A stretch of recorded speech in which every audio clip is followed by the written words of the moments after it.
¿No te pasa que ves a todo el mundo así, que está todo el tiempo? Todo el mundo está acá, todo el mundo en la cabeza, en la pantalla. Y gente que está cenando, Sí. dice, che, nos juntamos a cenar, chicas, chicos, sí. Y están todos cada uno con el teléfono así. En los bares. Sí. Por suerte acá está Irina Sternik para hablar del uso responsable de la tecnología. Hay un video buenísimo que empezamos a ver un pedacito. Hola, Iri. Hola, buenos días. Y bueno, está hablando de una reflexión, no es el primer video, pero está bueno que de vez en cuando salgan estas reflexiones.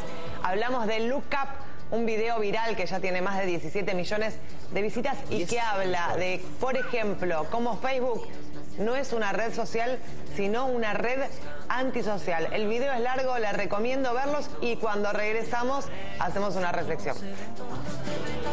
122 friends, yet I'm lonely. I speak to all of them every day, yet none of them really know me. The problem I have sits in the spaces between, looking into their eyes or at a name on a screen. I took a step back and opened my eyes. I looked around and realised that this media we call social is anything but when we open our computers and it's our doors we shut. All this technology we have, it's just an illusion. Community, companionship, a sense of inclusion. Yet when you step away from this device of delusion, you awaken to see a world of confusion. A world where we're slaves to the technology we mastered, where information gets sold by some rich, greedy bastard. A world of self-interest, self-image, self-promotion, where we all share our best bits but leave out the emotion. We're at our most happy with an experience we share, but is it the same if no one is there? Be there for your friends, and they'll be there too, but no one will be if a group message will do. We edit and exaggerate, crave adulation. We pretend not to notice the social isolation. We put our words into order until our lives are glistening.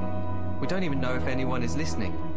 Being alone isn't a problem. Let me just emphasise, if you read a book, paint a picture, or do some exercise, you're being productive and present, not reserved and recluse. You're being awake and attentive and putting your time to good use. So when you're in public and you start to feel alone, put your hands behind your head, step away from the phone. You don't need to stare at your menu or at your contact list. Just talk to one another. Learn to coexist. I can't stand to hear the silence of a busy commuter train where no one wants to talk through the fear of looking insane. We're becoming unsocial. It no longer satisfies to engage with one another and look into someone's eyes.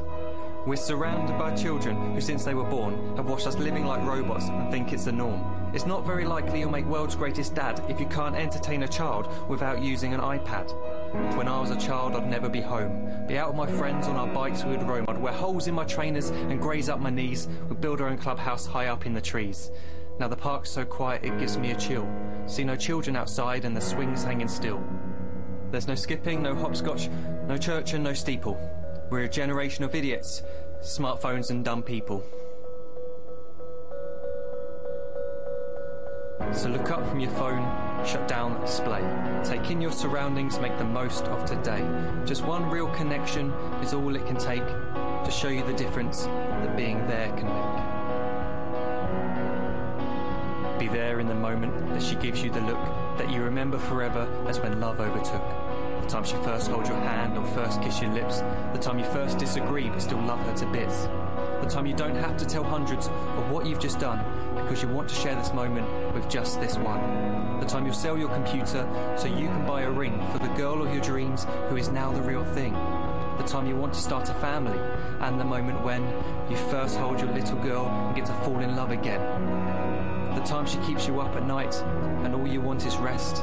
And the time you wipe away the tears as your baby flees the nest. The time your baby girl returns with a boy for you to hold, and the time he calls you granddad and makes you feel real old. The time you take in all you've made just by giving life attention, and how you're glad you didn't waste it by looking down at some invention. The time you hold your wife's hand, sit down beside her bed, you tell her that you love her, lay a kiss upon her head. She then whispers to you quietly as her heart gives a final beat that she's lucky she got stopped by that lost boy in the street.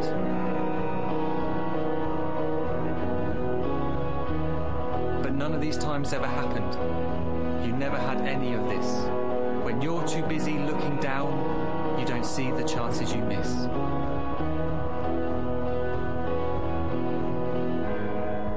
So look up from your phone, shut down those displays. We have a finite existence, a set number of days. Don't waste your life getting caught in the net, as when the end comes, nothing's worse than regret.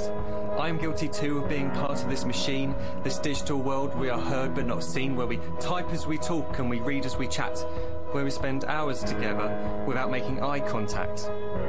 So don't give in to a life where you follow the hype. Give people your love. Don't give them your like. Disconnect from the need to be heard and defined. Go out into the world. Leave distractions behind. Look up from your phone. Shut down that display. Stop watching this video. Live life the real way. I have 422... Estábamos viendo el video Yo estoy conmovida. Está muy bueno. De Gary Tark, que es un escritor y director británico. No es la primera vez que se hace un video que llama la atención sobre cómo la tecnología nos está ensimismando y nos está aislando. Controlando. Sí, bueno, lo que creo, no hay que ser tan tremendistas, pero aprendimos a usar la tecnología, ahora hay que aprender a desusarla para ir a un recital y no estar todo el tiempo registrando en fotografías lo que estamos viendo, para ir a comer y no sacarle una foto y postear exactamente lo que dice el video. No creo que sea tan terrible, pero hay que prestarle atención a la educación. Es verdad que un iPad es un placebo para los niños y que nos estamos volviendo un poco antisociales. Pero por momentos, vos sabés que uno cuando compara esto que decías de ir a un recital y mirar el recital, no sacar fotografías. A mí me encanta la fotografía, pero una de las cosas que odio es sacar fotografías y que me pierdo de mirar el momento real. En las vacaciones sucede lo mismo. Tomar las fotografías. No todo el mundo está todo el tiempo retratando y subiendo y posteando. Y lo que creo que es muy importante de este video es el mensaje de la cantidad de amigos que uno tiene en Facebook, el efecto que genera estar mirando constantemente la vida de los demás, es vida ficticia, y la soledad que le sucede a uno que está ante tantos amigos invisibles y en realidad no son amigos, no son personas, y está uno solo frente a su computadora. Bueno, ya sabemos. Está ¿Sí? bueno. Estamos alertados y esto no viene mal, estos cacheteos no vienen nada mal, sobre todo cuando uno tiene hijos chicos. Bueno, Ricardo Arjona anda por la República Argentina, no sé si está conectado con los teléfonos celulares, pero hace música. Si van a ir al recital o van a ir a ver, en todo caso, disfruten de las canciones, si es que les gusta, ¿no? Y paren de gritar, a ver. Paren de compartir, por favor. A los que no nos gusta Arjona nos hace mal.